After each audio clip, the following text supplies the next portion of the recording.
Hello everyone, welcome back. So, Ghost Season 5, Episode 14 proves one thing. Even in the afterlife, politics is still messy, and somehow, after 250 years of losing, Isaac finally gets a win. Let's break it down. The episode titled The Water Heater centers around Isaac's lifelong obsession with legacy, and we finally learn where that comes from. In a flashback, we see his college days where he ran for something and got exactly one vote, his own. Yeah, that trauma clearly stuck. So when the opportunity comes up to become the official ghost representative of Woodstone Mansion, Isaac sees this as his redemption arc. But of course, nothing is ever simple in Ghost. While Isaac is busy campaigning, Sam and Jay are dealing with a very real problem. The water heater is dying, and with B&B getting more guests, they have to replace it. Sounds normal, right? Not for the basement ghost. For them, the weird noises from the old water heater are basically entertainment. So replacing it, that's not maintenance, it's betrayal.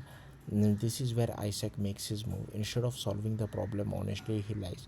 He tells the basement ghost that he convinced Sam to keep the old water heater, and just like that, they start supporting him.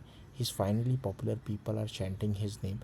Isaac is thriving, but the lie doesn't last long because the contractor Mark decides to replace the heater early because he has a date. And when the basement ghost find out, things escalate fast. They don't blame Isaac, they think Sam betrayed him. So naturally the solution is to try to make the living guest sick. Yeah, classic ghost chaos. At this point everything is spiraling and Isaac is about to let it fall apart until Flower steps in.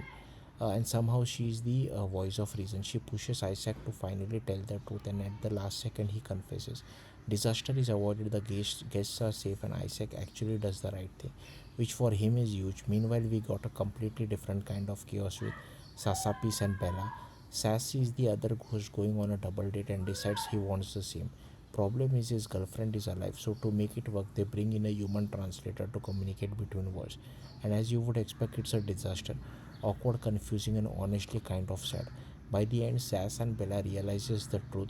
This relationship just isn't practical, and they decide to stay friends.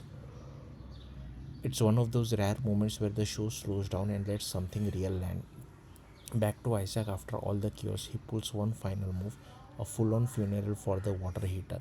Yes, seriously, and somehow it works. The ghost eats it up, the moment lands emotionally, and Isaac finally secures enough support to win the election. After centuries of failure, he finally gets his victory, and honestly, it feels earned. Overall, this episode is classic ghost, absurd, chaotic, and surprisingly heartfelt.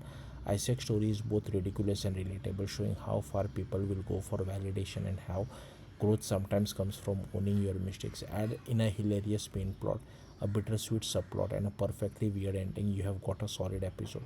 Final verdict, a strong 4 out of 5. Let me know your thoughts. Thank you for watching. Bye.